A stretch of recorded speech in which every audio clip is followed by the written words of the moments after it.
Está começando mais um Palavra e Louvor.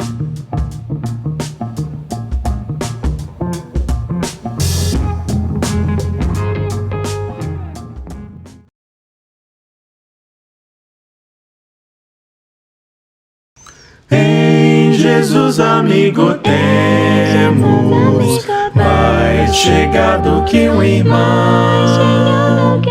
Ele manda que levemos tudo a Deus em oração.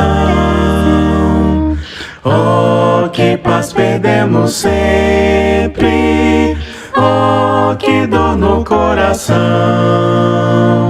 Só porque nós não levamos tudo a Deus em oração.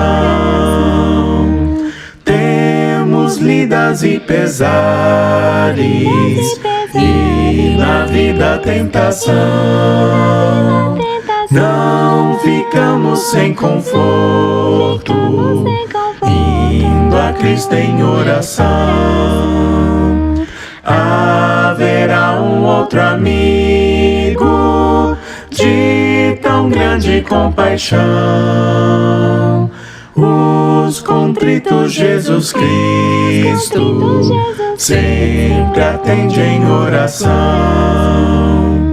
E se nós desfalecemos, Cristo estende-nos a mão, pois é sempre a nossa força e refúgio em oração. Se este mundo nos despreza, Cristo é nosso em oração. Em seus braços nos acolhe e nos dá consolação.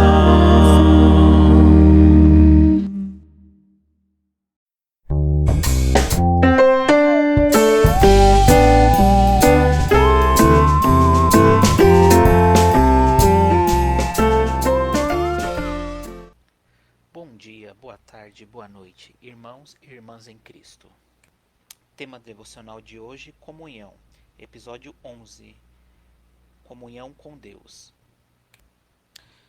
Quando pensamos em comunhão, geralmente lembramos de estar com outras pessoas, de compartilhar momentos de alegria e até de luta. Mas, antes mesmo de pensarmos na comunhão entre irmãos, existe uma comunhão que deve estar em primeiro lugar, a nossa comunhão com Deus.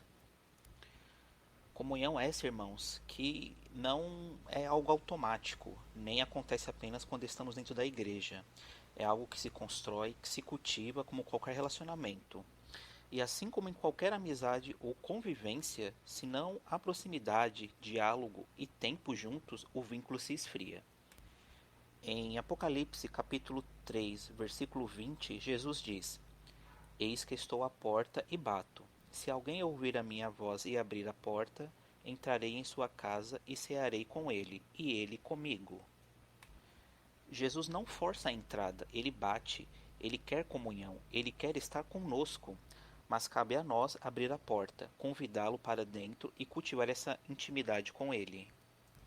Muitas pessoas acham que está com comunhão com Deus somente porque vão aos cultos, entonam louvores ou leem a Bíblia de vez em quando.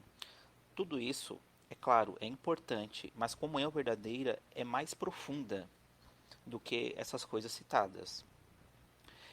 É conversar com Deus durante o dia e lembrar dele nas decisões, e depender dele nas dificuldades. Um ótimo exemplo disso, claro, dando várias circunstâncias, é com algum familiar nosso que seja próximo. Você não conversa com ele apenas uma vez na semana, correto? Você fala com ele, vocês compartilham as coisas do dia a dia, as coisas da vida mesmo. Esse tipo de comunhão também deve ser com Deus. Ele quer fazer parte de tudo, do momento de oração e da ida ao trabalho, do momento do culto e da fila do mercado. Ele quer estar em todos os momentos conosco, convosco, com todas as pessoas. E quanto mais andamos com Deus, mais parecido com eles nós vamos ficar. Essa transformação começa às vezes de maneira pequena, no jeito de falar, no modo como tratamos as pessoas e nas escolhas que fazemos no dia a dia, que até pouco tempo atrás você poderia pensar que não faria tal coisa, mas como estamos caminhando com Deus, você começou a tomar essa atitude diferente. É esse tipo de transformação que Deus quer fazer com a gente, quando a gente abre essa porta para Ele poder entrar nas nossas vidas. Um ótimo exemplo disso é alguém que tem comunhão com Deus, vai pensar duas vezes antes de revidar uma ofensa. Vai buscar perdoar, mesmo quando o coração não quer. Vai preferir agradar a Deus do que agradar ao mundo. E um ótimo exemplo disso é o que Jesus diz em João 15, versículo 5. Eu sou a videira, vocês são os ramos. Se alguém permanecer em mim e eu nele, esse dá muito fruto, pois sem mim vocês não podem fazer coisa alguma. Isso nos diz, irmãos, que sem ele nada funciona de verdade. Com ele damos frutos, frutos de amor, paz, domínio próprio, mansidão e fidelidade. E essa comunhão também nos sustenta nas tempestades.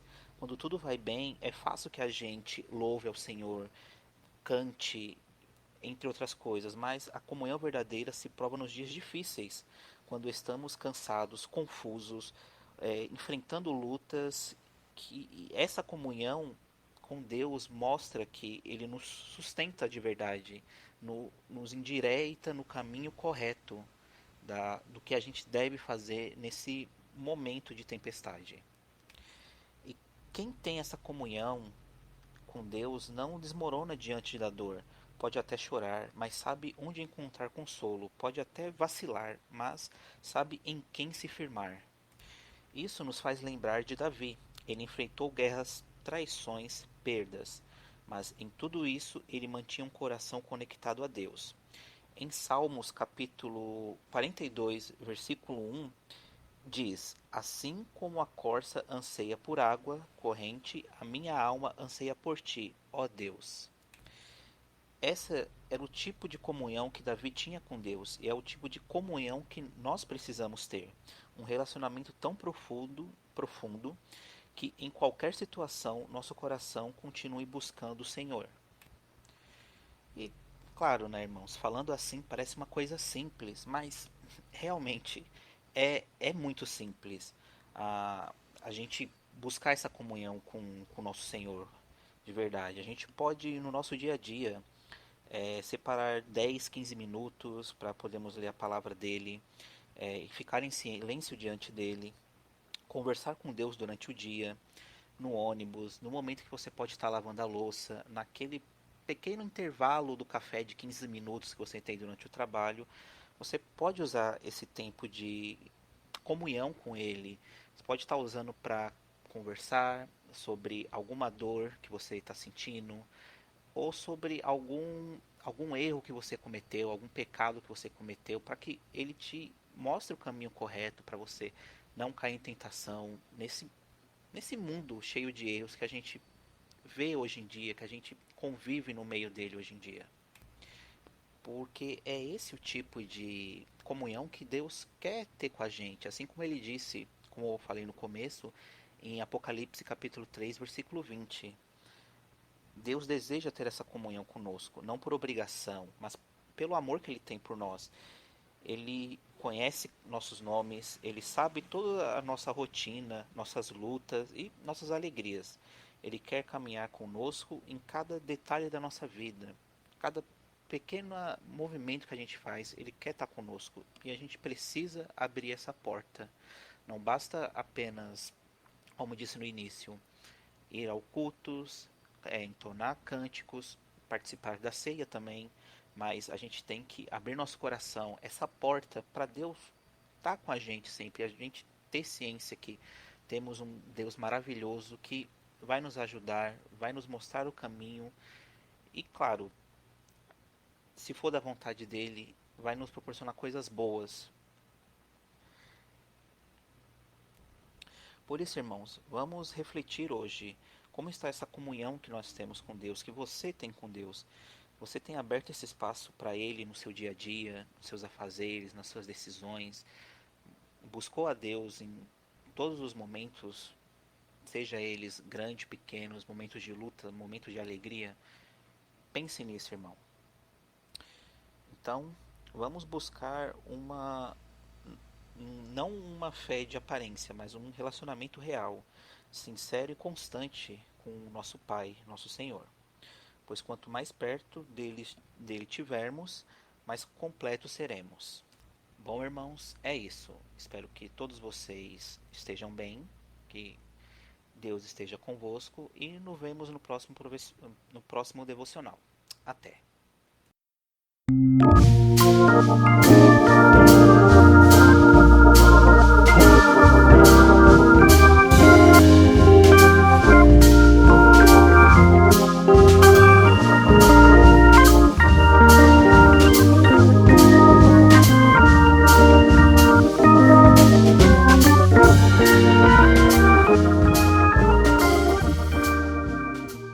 Bom dia, boa tarde, boa noite aos adoradores. Nando aqui trazendo uma reflexão nesse episódio 12. Nós vamos continuar falando sobre comunhão. Agora especificamente falando sobre a comunhão com Jesus. O que significa a comunhão com Jesus? Nós já abordamos várias vezes esse tema comunhão. Se você não sabe, dá uma olhada aí, ouve os áudios anteriores. Mas quando nós falamos sobre essa comunhão com Cristo, nós estamos falando algo em comum com Cristo Jesus. É interessante a gente pensar e olhar para o livro de João, porque o livro de João ele traz a humanidade de Cristo, a importância de Cristo e como Cristo ele nos aproxima de Deus. Mas para que Cristo nos aproxime de Deus, nós temos que crer que Ele é o Filho de Deus e logo isso fará todo o processo. Nós vemos momentos em que Jesus ele lava os pés dos seus discípulos, momentos em que Jesus ele chama seus discípulos de amigo e fala que vai contar tudo para eles. E nós vemos todo esse amor. Jesus estabelecendo coisas que são comuns aos seus discípulos. Então, atitudes e práticas que deveriam ser comuns.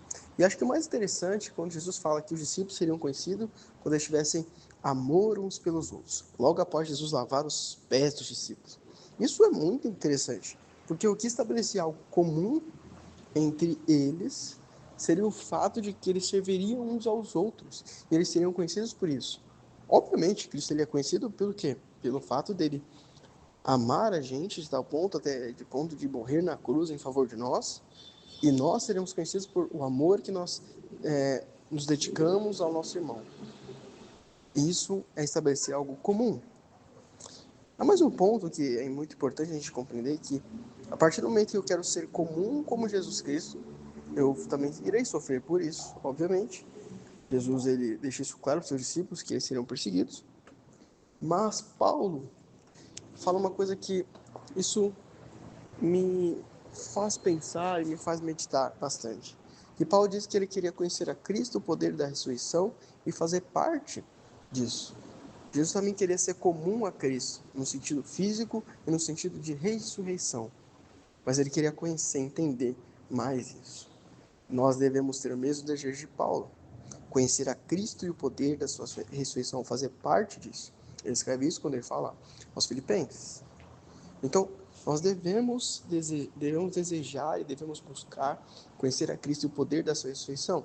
Entender que ele morreu, sim, mas ele ressuscitou. Devemos olhar para o Cristo ressurreto e desejar estar com ele. Como ele é a primícia da ressurreição, nós seremos imitadores, seremos as pedras que copiam a pedra preciosa, a pedra exemplar.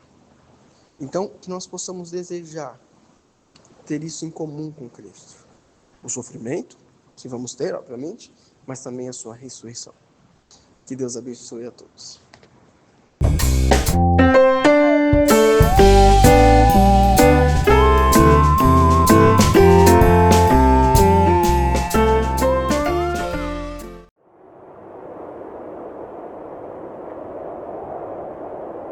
Jesus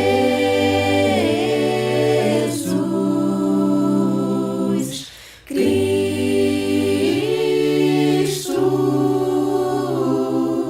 Santo e consagrado, Jesus.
dia, boa tarde, boa noite, aos adoradores. Nando aqui para mais um devocional. E agora vamos falar sobre comunhão com os irmãos.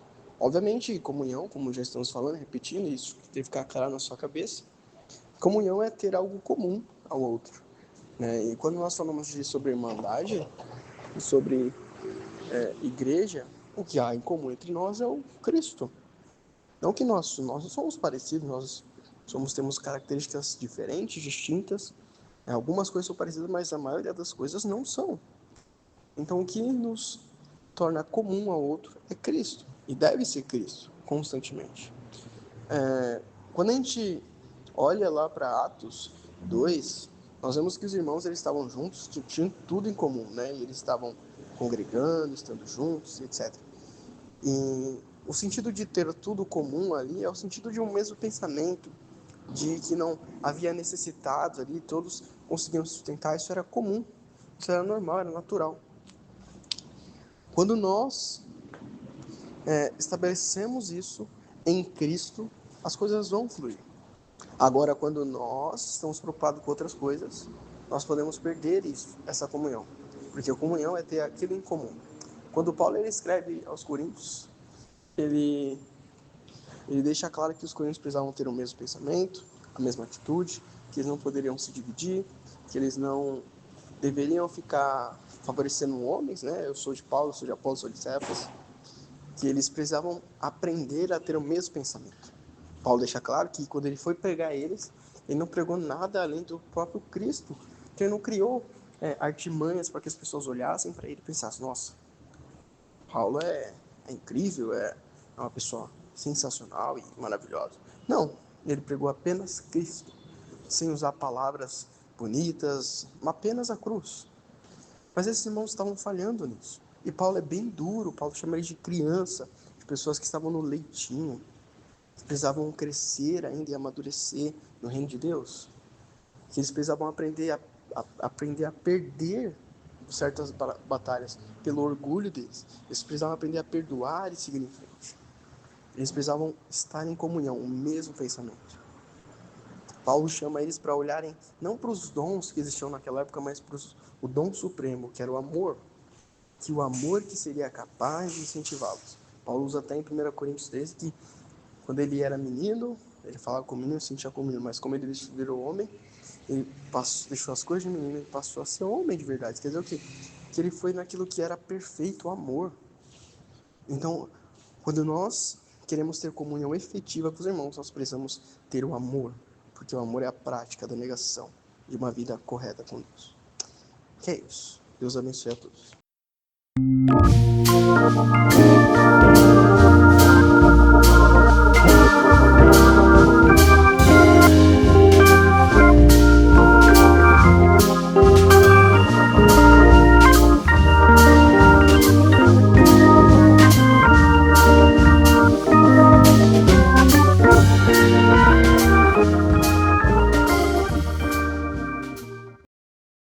Olá, Deus abençoe a vida de cada um de vocês. Esse episódio fala sobre quem pode ter comunhão e a resposta que a gente já pensa na nossa mente é que todos podem ter comunhão. Mas a palavra de Deus nos traz, principalmente, especialmente nessa passagem, que existe uma condição muito importante sobre ter comunhão. Então ele fala assim, andarmos na luz, como ele está na luz, temos comunhão uns com os outros e o sangue de Jesus nos purifica de todo o pecado.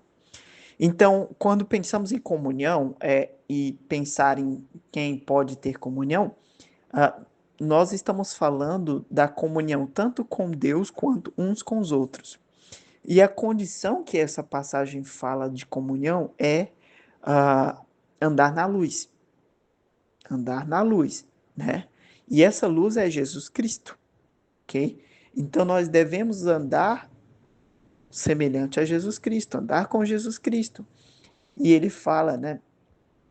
Então, se andarmos na luz como ele está na luz, né? Nós temos comunhão uns com os outros e o sangue de Jesus Cristo nos purifica do pecado, ok? Então quem pode andar na luz? Aquele que foi purificado por Jesus, que é a própria luz, Olá para todos, que a graça e a paz de Jesus Cristo estejam com todos vocês. Nós estamos aqui dando continuidade com os devocionais em áudio e seguindo aqui para o tema comunhão, vamos falar agora do episódio 15, cuidado com a comunhão com o mundo. Nós temos que nos preocupar em nutrir dois tipos de comunhão, que é a comunhão com Deus e a comunhão com os irmãos em Cristo. Há, no entanto, um tipo de comunhão que devemos nos preocupar em evitar, que é a comunhão com o mundo. As coisas do mundo, frequentemente, tomam o lugar de prioridade em nossas vidas, prioridade que deveria ser de Deus. Na Bíblia, podemos resumir o sentido de mundo como sendo sistemas, regras, preceitos ou tipos de conduta criados pelo ser humano que se desviam dos ensinamentos de Deus, ou que incitam o ser humano a um comportamento que o desagrada. Portanto, biblicamente, não amar o mundo significa, basicamente, aborrecer tais coisas e viver fora delas. Há muitas instâncias no Novo Testamento que alertam contra o perigo de ter comunhão com o mundo. Vamos citar aqui 3 delas. A primeira seria Colossenses capítulo 2, versos 8 ao 10, em que Paulo escreveu: tenham cuidado para que ninguém venha enredá-los com sua filosofia e vãs sutilezas, conforme a tradição dos homens, conforme os rudimentos do mundo e não segundo Cristo. Porque nele habita corporalmente toda a plenitude da divindade. Também nele vocês receberam a plenitude. Ele é o cabeça de todo o principado e potestade. A segunda instância que nós vamos ver aqui é Tiago capítulo 4, verso 4, em que Tiago escreveu: gente infiel, vocês não sabem que a amizade do mundo é inimizade contra Deus? Aquele, pois, que quiser ser amigo do mundo, se torna inimigo de Deus. E a terceira instância que nós vamos ver aqui é a primeira epístola de João, capítulo 2, versos 15 ao 17. Em que João escreveu o seguinte: não amem o mundo nem as coisas que há no mundo. Se alguém amar o mundo, o amor do Pai não está nele. Porque tudo o que há no mundo, os desejos da carne, os desejos dos olhos e a soberba da vida, não procede do Pai, mas procede do mundo. Ora, o mundo passa, bem como os seus desejos, mas aquele que faz a vontade de Deus permanece para sempre. Portanto, nós temos ensinamentos bíblicos bem claros para tomarmos cuidado com a comunhão com o mundo. Que nós possamos nos dedicar a nutrir a comunhão com Deus e com os irmãos em Cristo, mas não com o mundo. E que Deus abençoe a cada um de vocês que ouviram este devocional.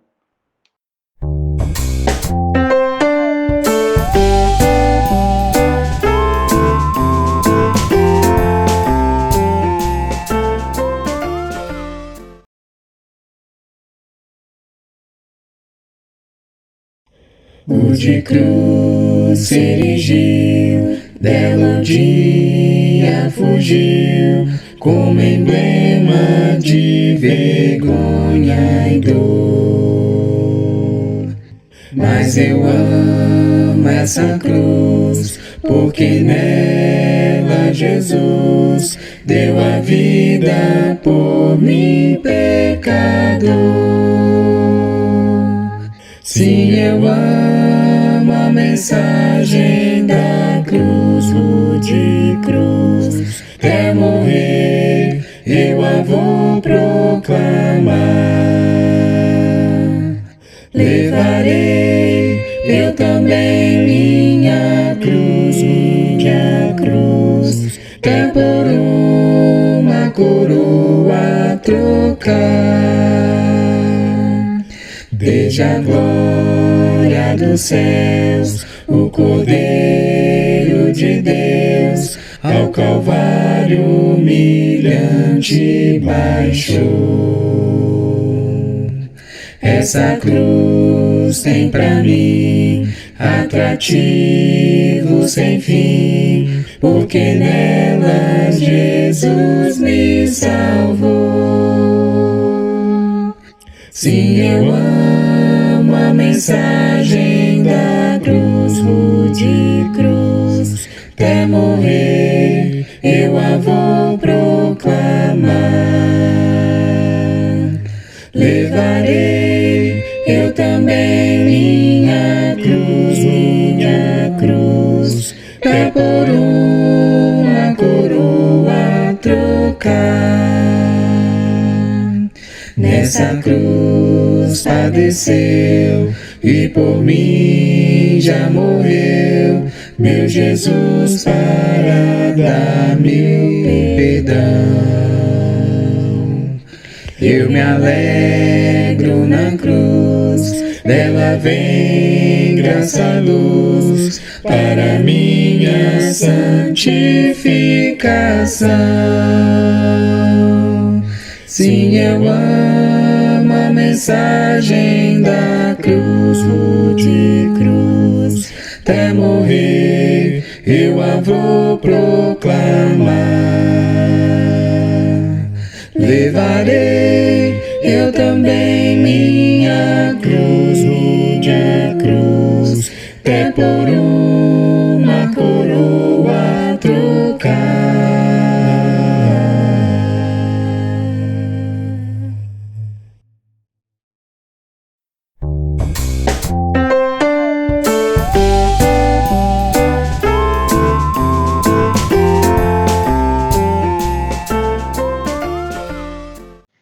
Olá, seja muito bem-vindo a mais um áudio de edificação da Palavra de Deus. Eu espero que a mensagem deste áudio te edifique e te aproxime mais do Senhor, para que você tenha mais comunhão com Ele no seu dia a dia. Falando em comunhão, gostaria de falar de um homem nas Escrituras que é um grande exemplo de fé para nós. Fé essa que o manteve próximo de Deus, fez a vontade de Deus e é para nós um exemplo de como se ter comunhão com o Senhor. Este homem é nada mais, nada menos que Noé. A história de Noé é muito contada para crianças onde falamos sobre o grande dilúvio, a grande arca, os animais que entram na arca, mas a história de Noé não é uma história de criança. É uma história real, uma história onde realmente Deus mostrou ali a sua graça, a sua bondade para a vida de Noé e trouxe também, ao mesmo tempo, o juízo para aqueles que estavam pervertidos, desorientados e afastados do Senhor. A história de Noé, ela é simples. Ela se resume no capítulo 6 de Gênesis, no versículo 9, se resume da seguinte forma: Eis a história de Noé. Noé era um homem justo e íntegro entre os seus contemporâneos. Noé andava com Deus. Nossa, falando em grandes histórias, muitos decorrem suas vidas para escreverem grandes biografias sobre pessoas.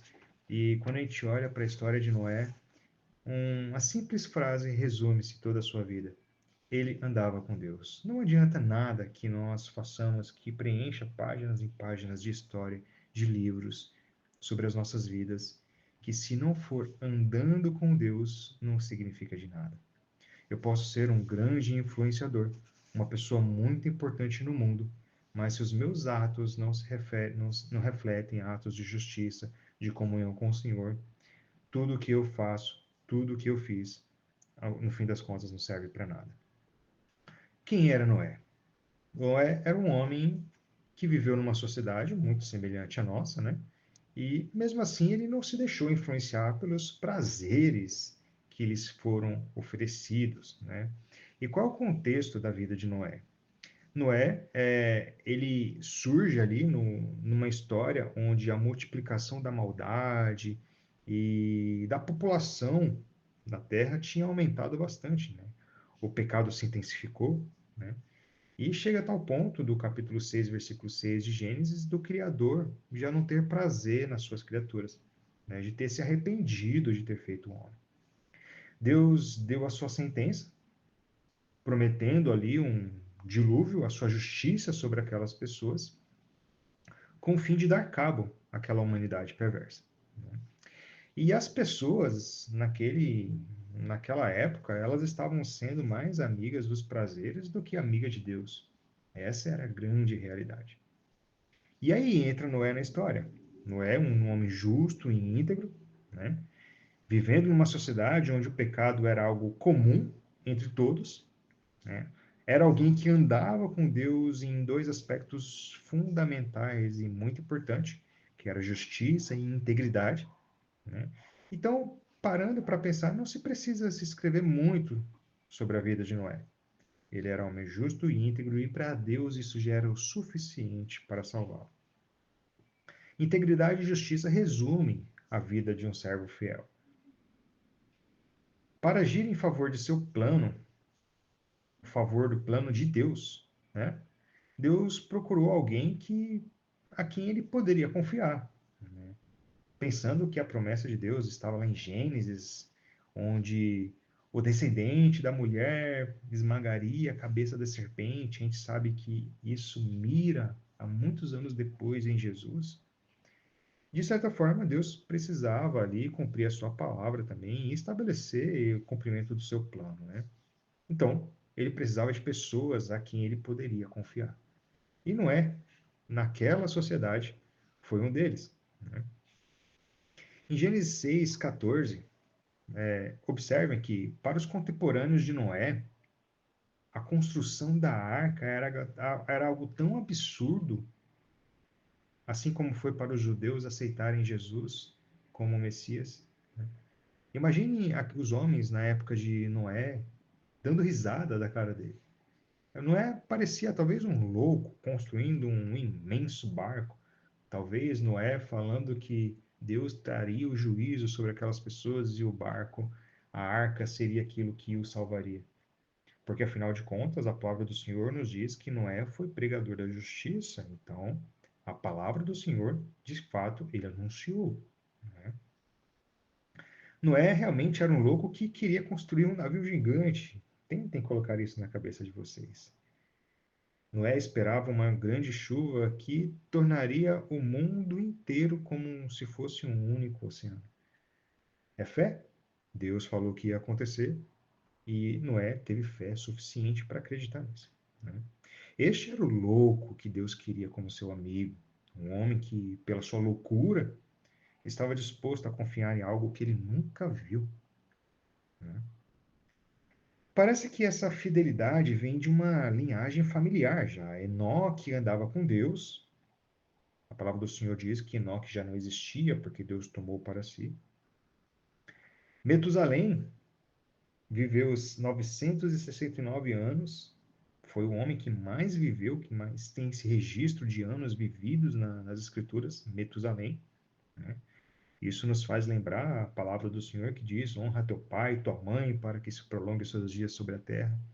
Será que Metusalém era um homem que honrava seu pai e sua mãe? Lameque gerou Noé, e vem de toda uma linhagem de servos fiéis. Enoque, Metusalém, Lameque, chega até Noé, né?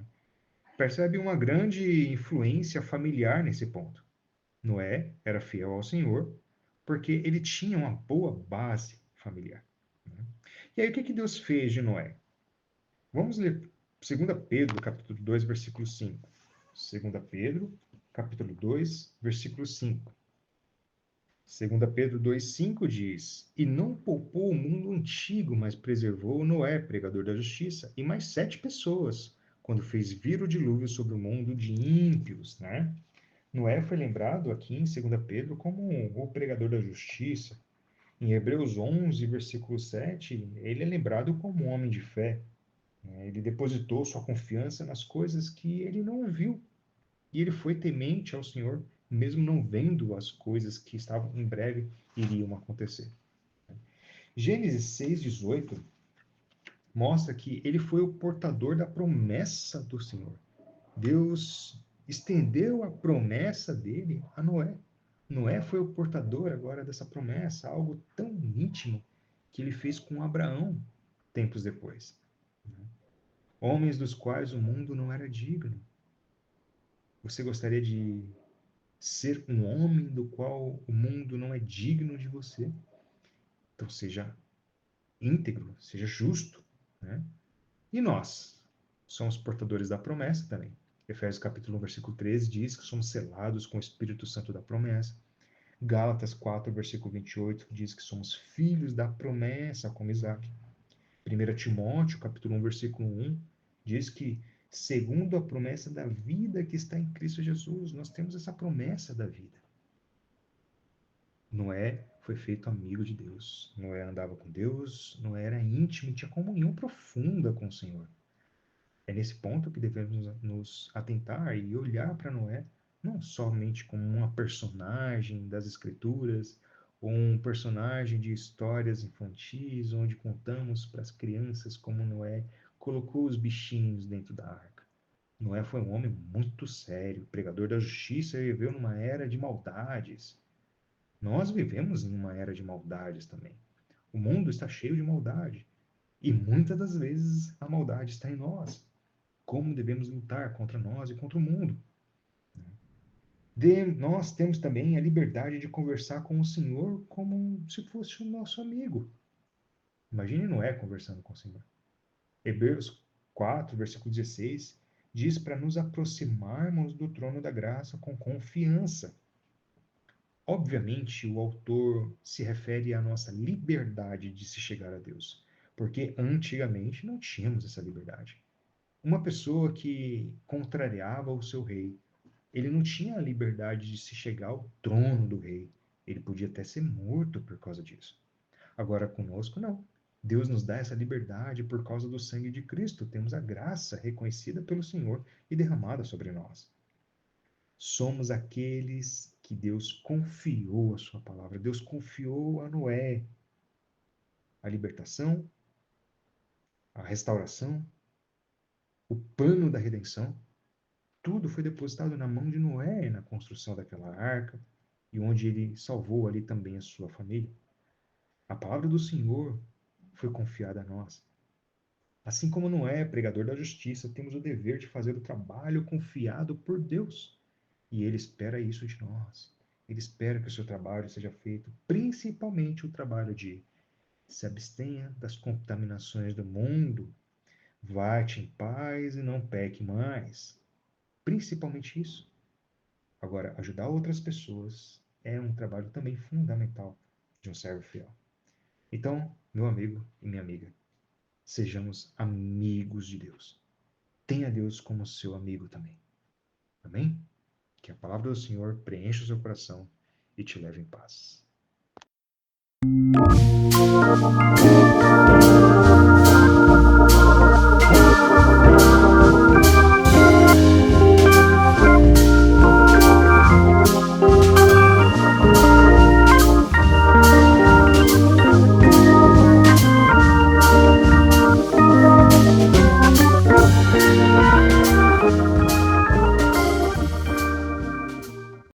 Olá a todos, que Deus abençoe ricamente a vida de cada um de vocês.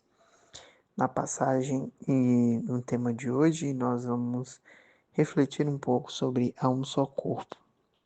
O texto diz, 1 Coríntios 12, 20, assim, pois, há muitos membros, mas um só corpo. Então, a ideia do apóstolo Paulo, em todo o capítulo 12, né? Ela tem um resumo nesse verso, mencionando que nós, como membros do corpo de Cristo, né? O corpo é Cristo sendo representado no mundo através da igreja, né? Então, o corpo de Jesus Cristo é a igreja aqui na terra, ele é o cabeça da igreja e todos nós somos os membros desse corpo, né? Cada um exercendo uma função, uma parte, colaborando uns com os outros para o desenvolvimento, o fortalecimento, o crescimento e a ação desse corpo no mundo, né? Então, esse texto do verso 20 diz que tem muitos membros, né? Quer dizer que existem várias funções em que cada irmão exerce, né? Tem irmão que serve, né? Tem irmão que exorta, tem irmão que encoraja, tem irmão que evangeliza. Então, são membros diferentes, né? E por ser membros diferentes, eles são diferentes, mas complementares, né? São diferentes membros, mas com o mesmo propósito. Convergir o cabeça que é Cristo, né? Convergir todas as coisas para o crescimento, o desenvolvimento, o amadurecimento do corpo, né? Que é a igreja.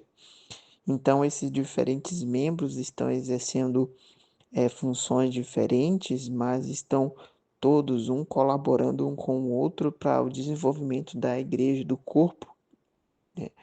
E nesse sentido, nós podemos pensar que mesmo que nós somos membros que exercemos diferentes funções nesse corpo, nós temos a mesma intenção e fazemos parte do mesmo corpo, né? Nós participamos ali do mesmo corpo que é do memorial da ceia, e nós estamos inseridos na igreja, né, que é o corpo de Jesus Cristo, né? Tendo o mesmo pensamento, o mesmo sentimento, né? O mesmo desejo, né? Então isso tudo nos traz essa comunhão. Quando nós fazemos parte de um corpo, mesmo sendo muitos membros e cada membro exercendo diferentes funções, nós estamos também fazendo parte de um todo, né? De um todo maior que é a igreja, que é a igreja que Jesus Cristo comprou com o seu próprio sangue, né?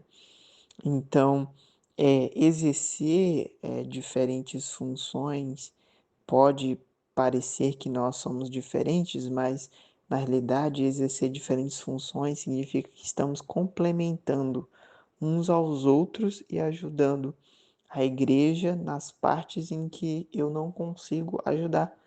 Por exemplo, se eu tenho o dom de ensino, tenho o meu irmão que evangeliza, né?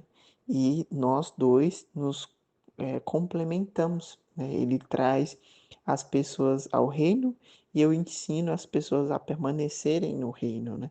Então, mesmo que a gente exerça funções diferentes nessa igreja, né? Nesse corpo, nós estamos nos complementando e atingindo o mesmo objetivo, que é o benefício mútuo, o benefício do corpo de Cristo, né? Cristo agindo no mundo através do evangelismo do irmão, através do ensino que eu dou para os irmãos, nós estamos exercendo e agindo, né? Fazendo com que o corpo de Cristo haja no mundo, né? Então isso é muito importante, né? Eu recomendo a leitura toda do capítulo 12 de 1 Coríntios, que fala dessa multiplicidade de membros e de dons, mas também a comunhão que existe também nessa diversidade, né? A comunhão na diversidade. Por isso nós fazemos parte de um mesmo corpo, mesmo exercendo funções e dons diferentes, né? E o desejo do nosso cabeça de Cristo é que possamos ajudar uns aos outros nesse sentido e juntos, né, edificarmos uma igreja que irá de encontro com o noivo, né, um corpo pleno, completo, né, que não tem deficiências em nenhuma das áreas, né. Então, que Deus nos abençoe a desenvolver esses dons para ajudar o corpo e juntos nós atingirmos o mesmo objetivo.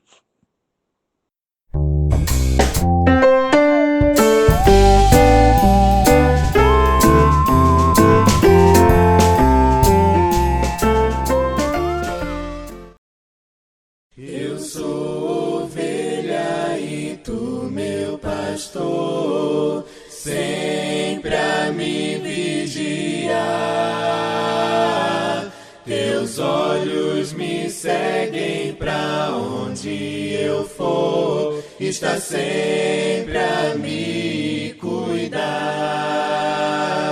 E quando venta, és meu abrigo, e quando triste estou, meu conforto tu és. E quando vem o leão, tu me dás a vitória, está sempre a me vigiar. Somos teus filhos e tu nosso Pai, sempre a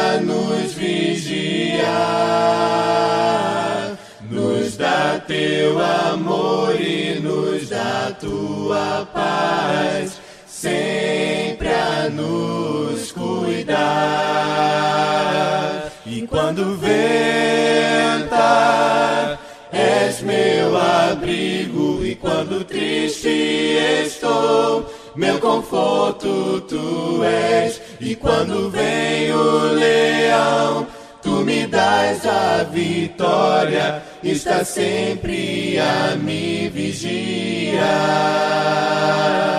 E quando venta, és meu abrigo, e quando triste estou, meu conforto tu és. E quando vem o leão, tu me dás a vitória, está sempre a me vigiar.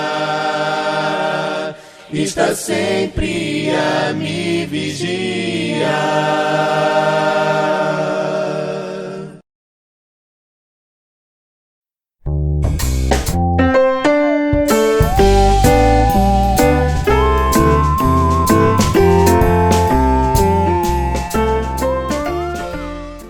Bom dia, boa tarde, boa noite. O tema do qual trataremos hoje é comunhão exemplos. O subtema, igreja primitiva. E como eles perseveravam na comunhão. O texto base se encontra em Atos capítulo 2, verso 42, que diz: E perseveravam na doutrina dos apóstolos e na comunhão, no partir do pão e nas orações. A comunhão cristã não é meramente um ajuntamento social ou uma convivência casual entre cristãos, mas um laço espiritual fundamentado no Evangelho. A igreja primitiva demonstra que a comunhão é um elemento essencial da vida cristã, exigindo perseverança, compromisso e base na verdade. Atos capítulo 2, verso 42, revela que os primeiros cristãos perseveravam na comunhão, indicando que esse relacionamento não acontecia de forma espontânea, mas era algo cultivado intencionalmente. Isso nos ensina que a comunhão autêntica é fundamentada na palavra de Deus, mantida por esforço e compromisso, expressa o amor e o serviço e é um testemunho ao mundo da transformação operada pelo Evangelho. Nos tempos atuais, muitas pessoas e igrejas substituem a comunhão genuína por eventos, programas, reduzindo o conceito bíblico a interações superficiais. No entanto, a igreja primitiva nos ensina que a verdadeira comunhão não era um evento, mas um estilo de vida. Assim, Atos capítulo 2, verso 42 começa: e perseveravam na doutrina dos apóstolos. A base da comunhão cristã não é a afinidade pessoal, mas a doutrina dos apóstolos, que consiste no ensino transmitido por Cristo e registrado nas Escrituras. A comunhão genuína ocorre quando os crentes compartilham a mesma fé e crescem juntos na palavra de Deus. A comunhão sem verdade é frágil e passageira. A união entre os cristãos é fortalecida quando fundamentada na palavra de Deus.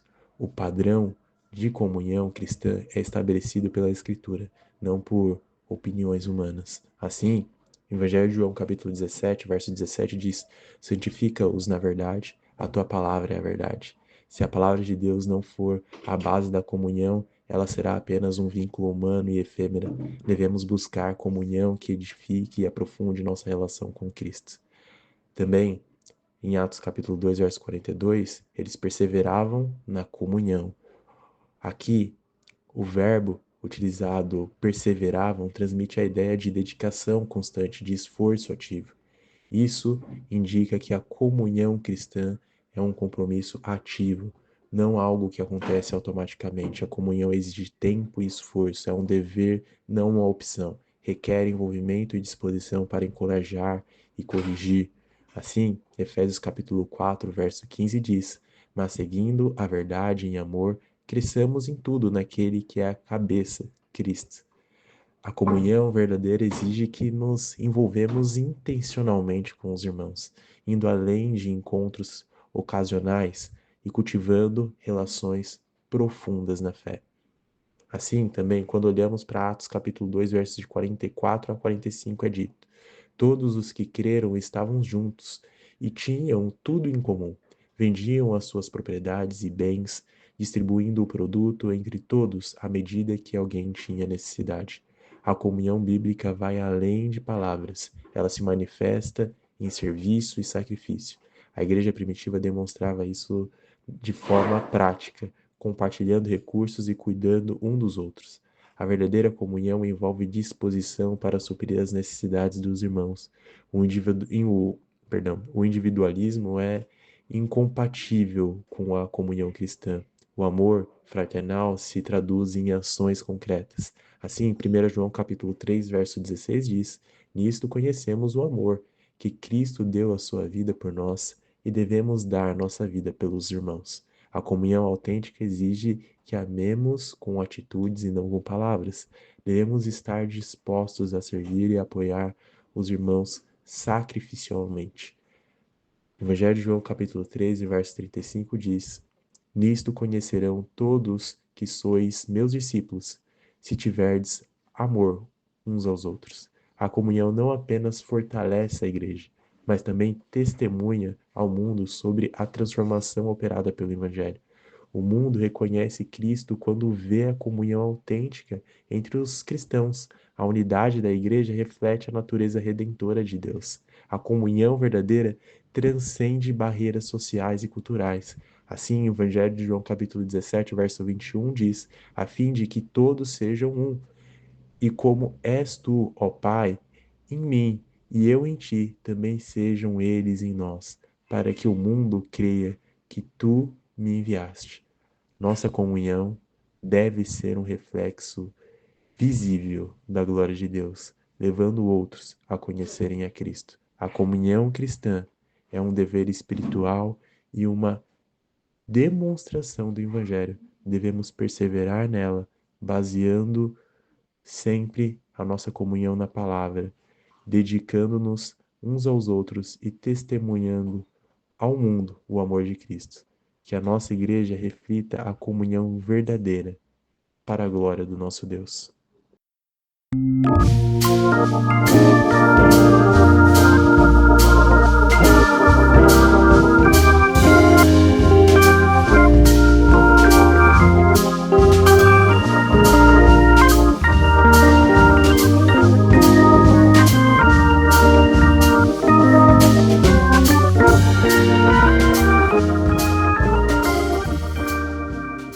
Salve, bom dia, boa tarde, boa noite. Seja lá qual for o horário que você está ouvindo esse devocional, trago a você uma oportunidade de meditar e conhecer um pouquinho mais sobre a vontade do Senhor, trazendo também dentro do tema deste mês, que é a comunhão, um dos elementos da comunhão. O elemento que nós vamos falar hoje é sobre a esperança, uma só esperança.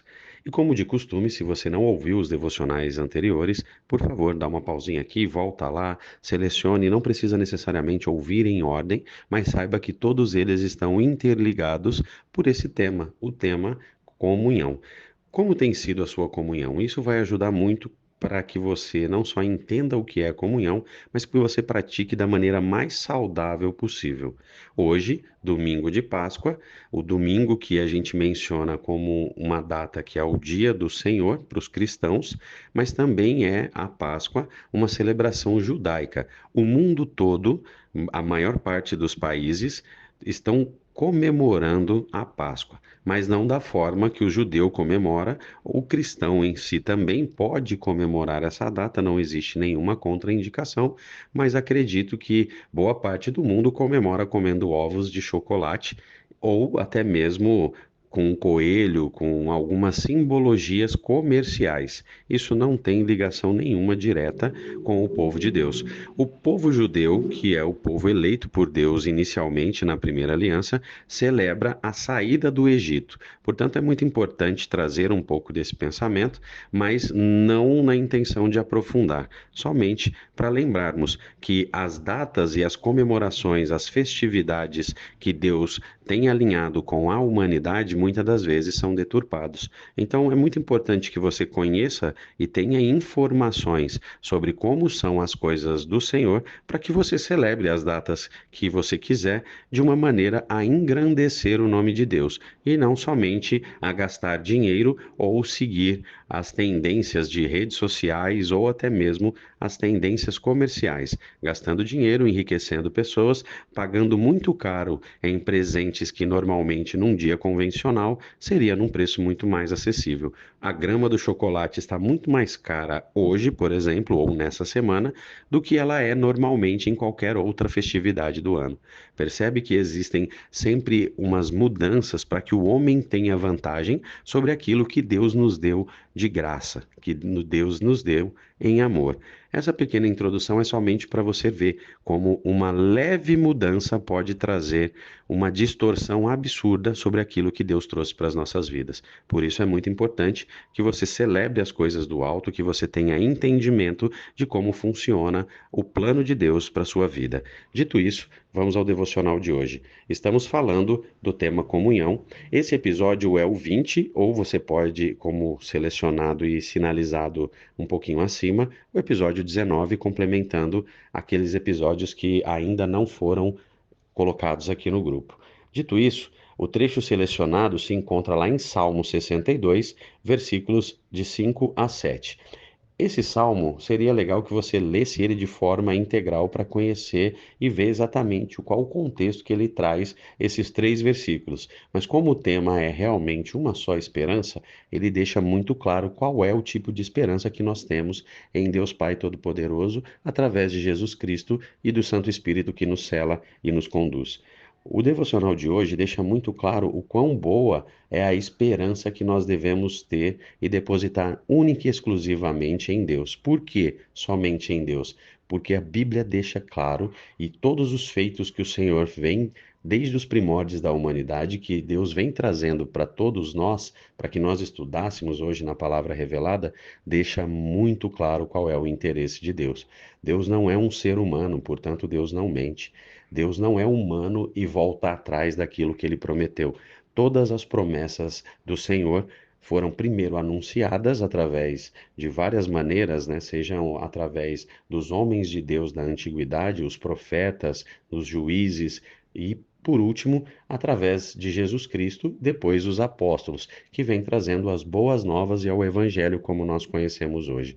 Mas olhando para o Velho Testamento, em Salmos, nós encontramos muitas e muitas predições, sabedoria, conhecimento, maneiras de aplicar a sua fé de uma maneira consciente, a não só edificar a sua vida, mas também a agradar a Deus e estreitar o seu relacionamento com Deus e também com os irmãos na fé.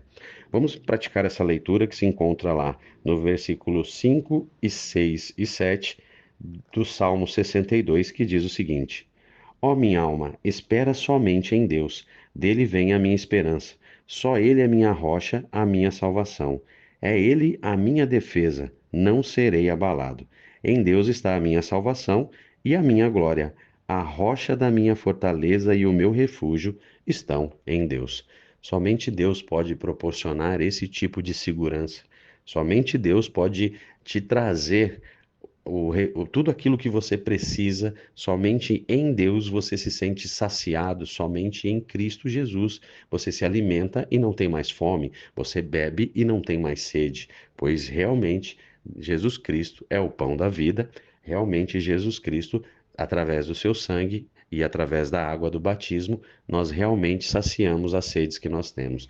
Muitas das vezes a gente se perde em tentando ajustar coisas da nossa vida ou até mesmo para ser bem visto socialmente, e às vezes a gente deixa de lado, e isso inclui todo e qualquer ser humano, não somente eu ou você, mas nós que buscamos e temos a esperança e a segurança de que Jesus Cristo é o Filho de Deus e todas as suas promessas serão cumpridas, nós aguardamos o retorno do Rei, que trará não só o cumprimento das suas promessas e a salvação para aqueles que a ele pertencem, mas também trará juízo sobre aqueles que não aceitaram ou simplesmente zombam daquilo que nós temos como fé. Na Páscoa inicial, quando os judeus saíram do Egito, a Páscoa começou a ser comemorada porque na última praga do Egito, o sangue de um cordeiro foi passado no batente das portas para que o anjo da morte não visitasse aquelas casas, onde os primogênitos todos foram mortos pelo anjo da morte. Consequentemente, o judeu comemora essa mesma data no seu calendário judaico, que muitas das vezes não bate necessariamente com o calendário que nós seguimos hoje, mas essa celebração acontece até os dias de hoje. E a nossa esperança está no Cordeiro, que é representado como o Cordeiro Pascal da saída do Egito, o Cordeiro que foi tosquiado, foi morto, foi pendurado no madeiro e voltará como o Leão de Judá. Nós cremos nessas promessas e é nessas promessas que estão realmente a esperança do cristão. Então, é sempre muito bom você conhecer um pouquinho sobre a história e compreender quão boa, perfeita e agradável é a vontade de Deus para as nossas vidas. E fique com essa meditação. Qualquer dúvida pode procurar a mim ou qualquer um dos irmãos para aprofundar um pouquinho desse conhecimento. E como a gente disse e leu aqui no versículo 5, a minha alma espera somente em Deus. Dele vem a minha esperança. Vem dele, para ele e por ele. E nele sim, nós temos todas as certezas e toda a esperança de uma vida após o porvir, em Cristo Jesus. E lembre-se sempre, Jesus é meu mano e também pode ser o seu.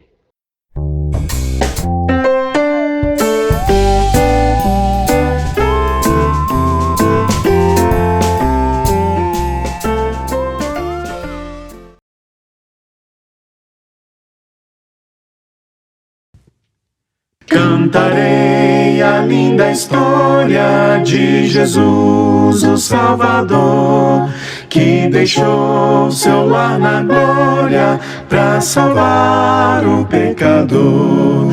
Cantarei a linda história de Jesus, meu Salvador.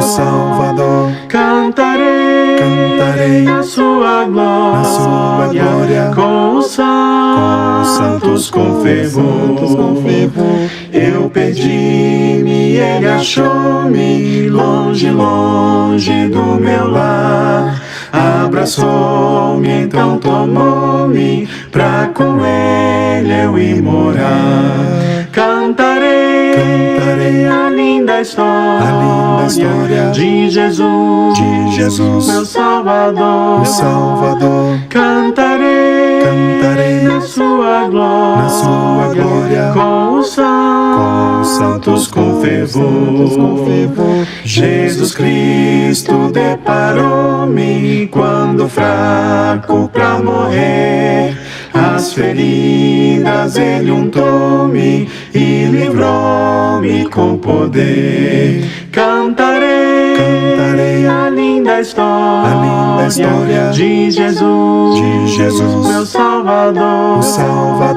Cantarei na sua glória, com os santos com fervor. Dias negros ainda tenho, sofrimento e dissabor, mas a ele eu tudo exponho e me livra com amor.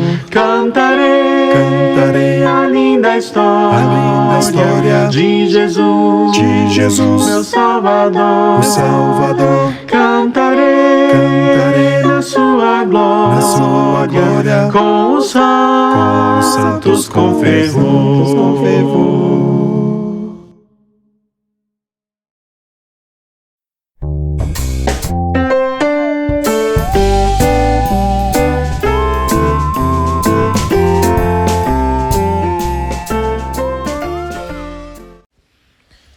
Bom dia, boa tarde, boa noite.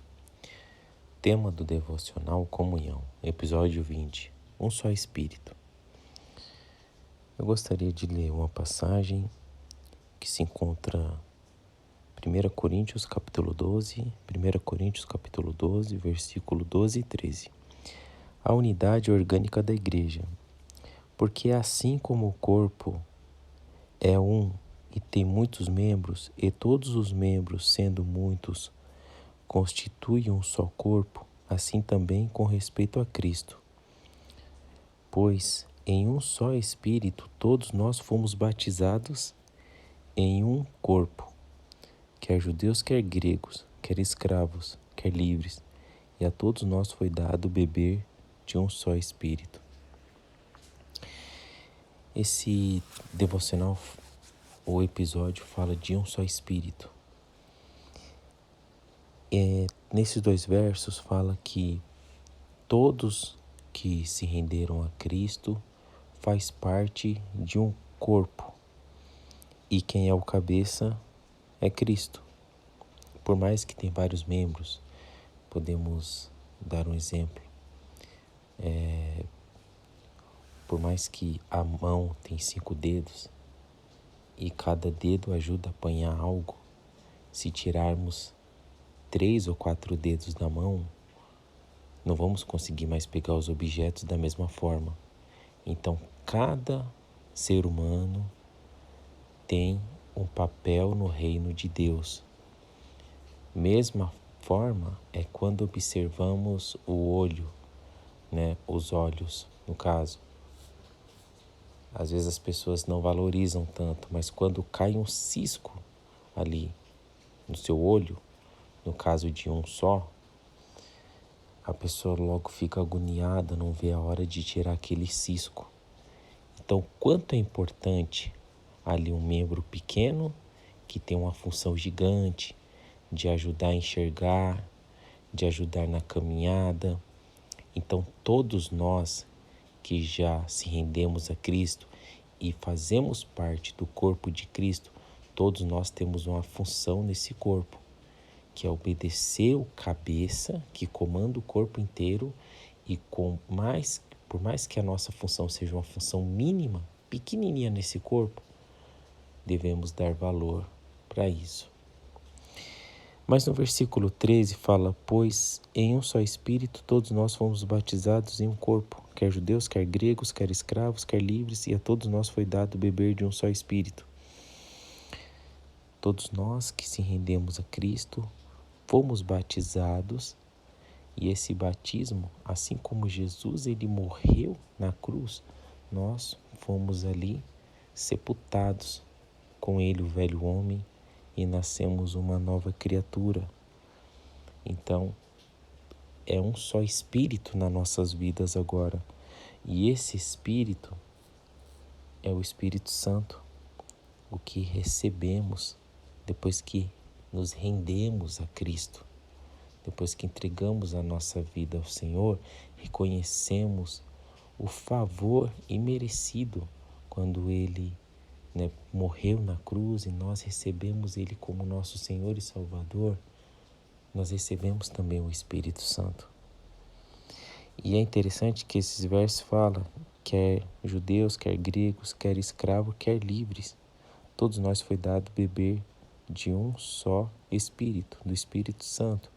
Então, independente da sua classe social, independente da sua cor de pele, independente de raça ou nacionalidade, o Senhor morreu por todos nós para que tenhamos o quê? Um só Espírito, o Espírito Santo, porque Ele é que nos convence do pecado, da justiça. E se analisarmos, a Trindade é feita pelo Pai, o Filho e o Espírito Santo, e os três são um só. O Espírito Santo é Deus, assim como Deus Pai, Deus Filho, né? Jesus e o Espírito Santo. O Espírito Santo, quando o Senhor conforta os discípulos, falando que depois que Jesus subisse, né? Quando Jesus morreu, Jesus ressuscitou, Jesus ficou 40 dias aqui nessa terra com os discípulos e depois subiu aos céus. Mas antes de subir ao céu, Jesus disse aos discípulos que eles não ficariam só, que enviariam outro Consolador, que é o Espírito Santo, né? O Espírito da verdade que o mundo não pode receber, mas ele habita em vós e estará em vós para sempre. Então, irmão, se você ainda não se rendeu a Cristo, se você ainda não pediu a Deus, né?